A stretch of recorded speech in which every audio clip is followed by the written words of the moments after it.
Okay, another session here. It's pretty funny to me to be doing this, but I just hope to help a few people if I can, even if it helps one person, even if it's just me. I don't know. But I'm up here close to the mountainside, just looking out over the valley. It's pretty beautiful. The sun's going down.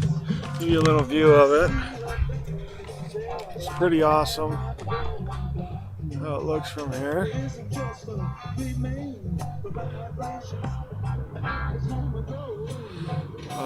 It's pretty nice up here. It's a beautiful place. I just want to say thanks to anyone and all of you who have tuned in and watched this and made a comment or two. Sorry it can't be in Spanish all the time, but I'll try to direct some of it in Spanish I'll make special Spanish ones in the future, but right now they're just going to be in English because I don't speak Spanish that well. But I just want to say some of the things that have happened in my life. Seems about every day, about this time, usually when I'm usually pretty much alone right now in my house or taking Ray on a walk or just doing something like this.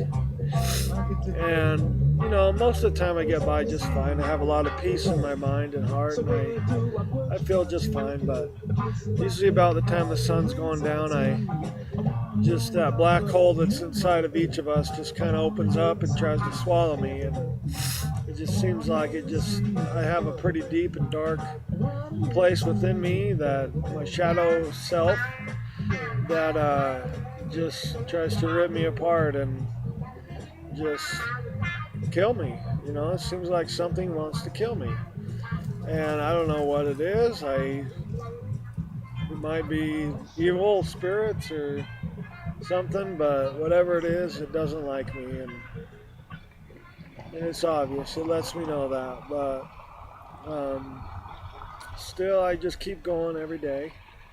And in the beginning of my illness, it was way worse. It was all day, all the time. When I wasn't sleeping, it was there. I was hearing voices all the time. They tried to direct my every move, my every thought, my every word. They took up all my time and used all my energy. And, going to high school like that and being overweight from the meds was just horrible for me, because I'd always been skinny. I'd always kind of been able to make friends everywhere I moved. And moving to Utah with schizophrenia was the hardest thing I think I've ever had to do in my life. And it kind of keeps getting harder as I go along. But it was extremely difficult to move to Utah and go to Beaumont High School.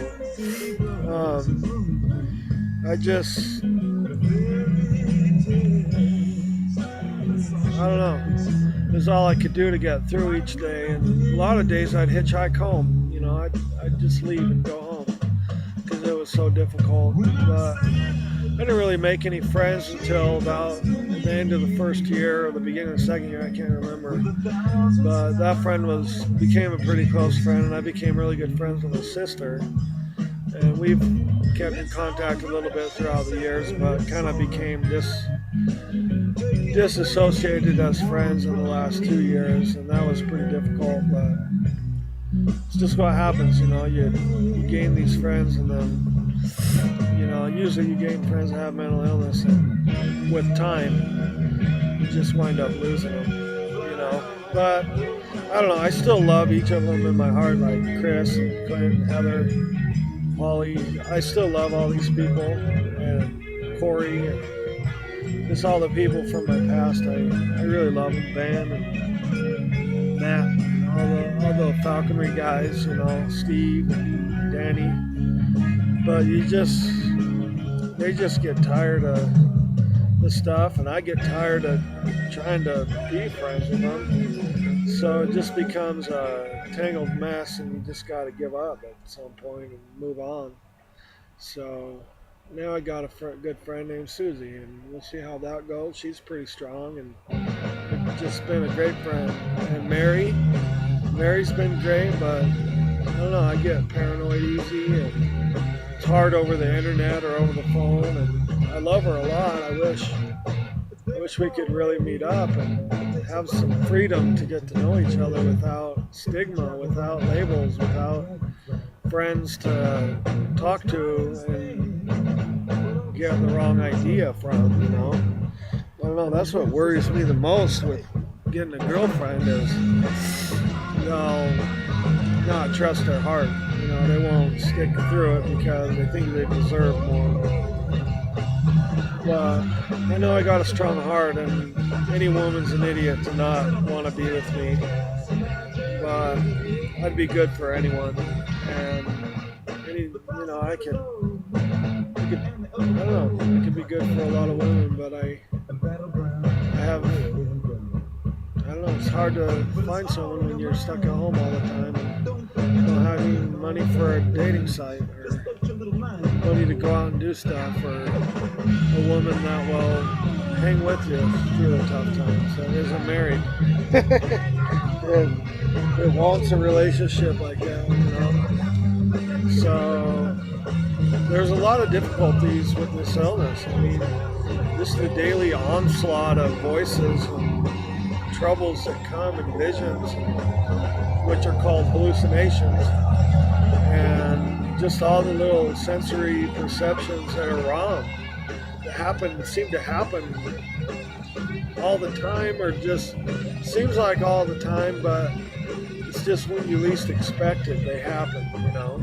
When you think they're gone and you stop your meds, that's when you need it most. And I just hope everyone will stay on their meds or start taking them again, and, you know, smoke if you got to, or smoke if you got them, or do whatever you got to do to get by, you know. Don't let people put you down or judge you too much to where you don't live your life and do what you have to do to survive, because suicide's a lot worse than anything else you can do to yourself as far as God's concerned. There's the sun going down, ain't that beautiful? Isn't that beautiful?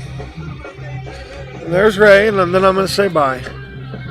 There's Ray by the sticks where hawks used to fly out of all the time, getting mice. Ray! See how good he listens? He's such a good boy. Okay, so I hope you liked the Jimi Hendrix, and I'll talk to you later. Bye.